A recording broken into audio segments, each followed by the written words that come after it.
केंद्र सरकार ने उन तीनों कृषि कानूनों को वापस लेने का फैसला किया है, जिसे लेकर लंबे समय से किसान आंदोलन चल रहा है। प्रधानमंत्री नरेंद्र मोदी के संबोधन के बाद से प्रदर्शन कर रहे किसान खुशी मना रहे हैं। सबसे बड़ा सवाल है कि प्रधानमंत्री ने कहा कि 3 कानून हमने वापसी ले लिए। प्रधानमंत्री जी, 3 कानून नहीं, पहले आप इसको पार्लियामेंट में लेकर जाओ, वहां से इनको पास करवाओ। ये किसान बगैर सर पे टिकट लेकर नहीं जाएगा घर। और एमएसपी की गारंटी आप दो, क्योंकि हम जहां पे है यहाँ पे किसी किसान की एमएसपी पे कोई खरीद नहीं होती। एमएसपी का सवाल देश का सवाल है पूर्ण रूप से, और आम जनता को ज्यादा उत्साहित होने की जरूरत नहीं, अभी लाडू और मिठाई बांटने की जरूरत नहीं। ये संघर्ष अभी जारी रहेगा।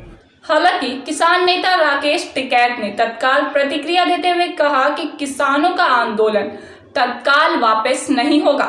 हम उस दिन का इंतजार करेंगे जब कृषि कानूनों को संसद में रद्द किया जाएगा।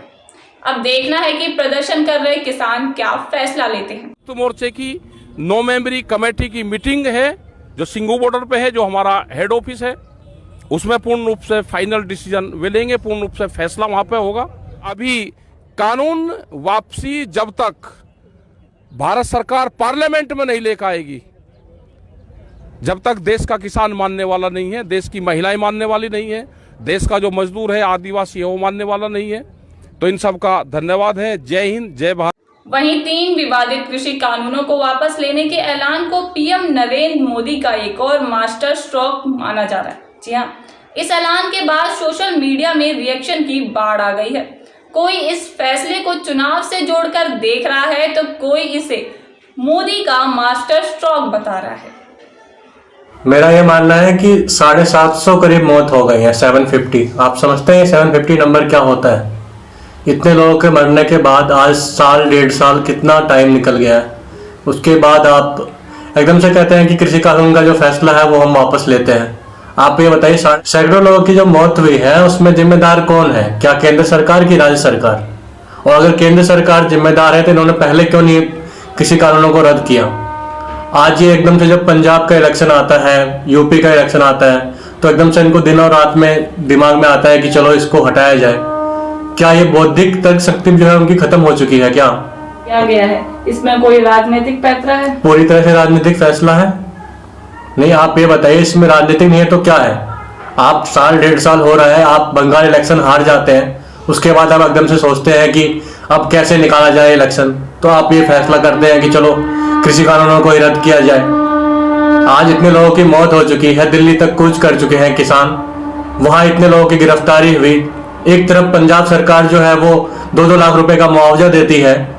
मेरा ये कहना है कि उन्हीं लोगों को जिनकी मौत हुई है उस पर केंद्र सरकार राजनीति शुरू से करते हुए आई है। आप ये बताइए कि पंजाब सरकार ने जहां एक तरफ जो लोग गिरफ्तार हुए थे दिल्ली कूच के वक्त उनको इनाम दिया, और एक तरफ केंद्र सरकार जो है उनको जेल भेजती है। आप ये बताइए कि सरकार का क्या रवैया क्या है इसका? जाहिर सी बात है, इलेक्शन है, इनका सारा कार्य आप ये देखिए ना, केजरीवाल हो चाहे मोदी जी हो, इन लोगों का सारा कार्य तो इलेक्शन को लेकर के ही होता है। आप ये बताइए, एक कानून या एक काम इनका बताइए जो इन्होंने इलेक्शन के अलावा कैसे भी बोला हो। जैसे ही इलेक्शन आता है तो इनको पंजाब के अंदर हो जाता है, वैसे ही पाकिस्तान के अंदर ये चीज फायर कर देते हैं। इलेक्शन के वक्त क्यों होता है? इलेक्शन से पहले क्यों नहीं होता है? क्या उससे पहले कोई काम नहीं होता है या कोई बवाल नहीं होता है? हमारा ये पूछना है। फैसला राजनीति के बाद, चुनाव के बाद हटा दिया जाएगा या फिर इस पर फैसला? देखिए, फैसला हटेगा तो नहीं, ये तो आप भी जानते हैं कि ये गंभीर सवाल है, ये तो हट सकता ही नहीं है, ये तो आपको भी पता है जो फैसला लिया गया। लेकिन मेरा ये कहना है कि इस अंधी सरकार को इतना टाइम क्यों लगता है कोई फैसला लेते वक्त? एक तरफ तो वो कहीं मुसलमान के लिए कुछ अगर लाना होता है वो तुरंत रातों रात ले आते हैं बिना कोई विचार करे। एक तरफ जहां किसान का रहता है, आपका कोई जो मसला होता है तो सरकार सुनती ही नहीं है। आज 750 लोग मर गए, कौन जिम्मेदार है इसके लिए? आप ये बताइए, कौन जिम्मेदार है इसके लिए? वो क्या लगता है कौन है जिम्मेदार? जाहिर सी बात है केंद्र सरकार है। केंद्र सरकार जिसकी भी हो, चाहे कांग्रेस की हो चाहे भाजपा की हो। अगर हम आपको भाजपा के खिलाफ बोलेंगे तो आप बोलेंगे कांग्रेस ही है, अगर हम भाजपा के साथ बोलेंगे तो बोलेंगे भक्त है। ऐसे नहीं चलेगा ना। नुकसान किसका है? नुकसान तो जनता का है ना। लेकिन मोदी जी ने क्षमा भी मांगी है। ऐसे क्षमा याचना से क्या फायदा? क्षमा याचना आप ये बताइए, आप 750 लोगों के जिम्मेदार हैं मौत का, और उसके लिए आपको मतलब क्षमा किया जाए? किसान सारी चीजों को समझ चुके हैं कि किसान का हितकारी कौन है, किसान का अहितकारी कौन है। केंद्र सरकार उनके पक्ष में है कि विपक्ष में है। किसान इतने ज्यादा बेवकूफ नहीं है जितना आप लोग समझते हैं। आप लोग ये समझते हैं कि किसान जो है वो बेवकूफ है, अनपढ़ है। क्या उनको क्या मतलब कोई अधिकार ही नहीं है? क्या उन्हें अच्छे जीवन जीने का अधिकार नहीं है, या स्वतंत्रता का अधिकार नहीं है? आपको ये पता है क्यों हार हुई है? आप ये बताइए, दिन रात में अगर आप दाढ़ी बढ़ा लेते हैं तो क्या आप रविंद्रनाथ टैगोर बन जाइएगा? आप बताइए, दाढ़ी उन्होंने पहले क्यों नहीं बढ़ाई? पहले उनके पास कोई मुद्दा ही नहीं था दाढ़ी बढ़ाने को लेकर के। उन्होंने बंगाल इलेक्शन देखा, उन्होंने दिमाग लगाया और अपने हिसाब से वो करते हैं हमेशा ही। सूट बूट की सरकार है ये। वे हार गए तो हारना तो था ही उनको। आप ये बताइए, वोट तो हम आप ही देंगे ना। जब हम आपको वोट ही नहीं देंगे तो आप कितना करिएगा? छल कपट से आप कितने सीट ले आइएगा?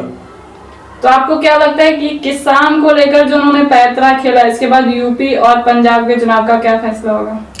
पंजाब में ये ऐसे भी हारेंगे और पंजाब में ऐसे भी हार रहे थे, इनको भी पता है। हाँ, पंजाब में जाहिर सी बात है कांग्रेस ने भी कार्य नहीं किया है, जो बात है वो साफ दिखता है। लेकिन लोगों को इतनी समझदारी है कि किसके साथ आना है, किसके साथ नहीं आना है। अभी जनता इतनी बेवकूफ नहीं हुई है कि आप उसको बरगरा ले किसान के नाम पर और कुछ चंद वोटों के नाम पर।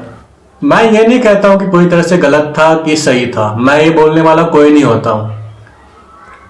लेकिन मेरा ये कहना है कि अगर सही था तो फिर सरकार आज बदल क्यों रही है, और अगर बदल रही है तो पहले क्यों नहीं बदली?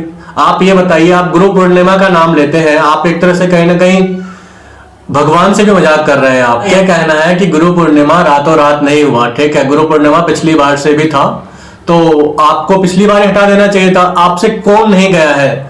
आपके पास रिक्वेस्ट लेके एक से एक नेता गए, एक से एक आम लोग गए, इतने लोगों की मौत हुई, सब पे आपने राजनीति किया।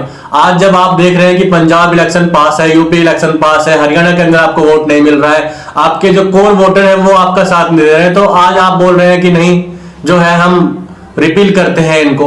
आप रातों रात रिपील नहीं कर सकते किसी भी कानून को, उनको ये बात पता होना चाहिए। और आप रिपील कर भी रहे हैं तो जनता जान चुकी है सच्चाई क्या है। आप देखिएगा किसान आंदोलन का क्या होगा और क्या नहीं होगा, आपको सब दिखेगा वोटिंग में।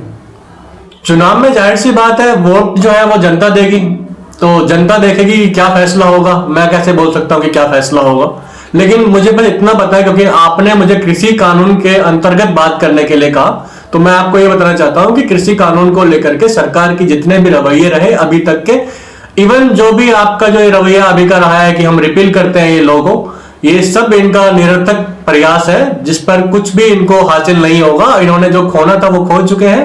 खैर, इनकी कोशिश है कि कुछ बचा लिया जाए, लेकिन ये कुछ बचा पाएंगे नहीं, ऐसा मुझे लगता है।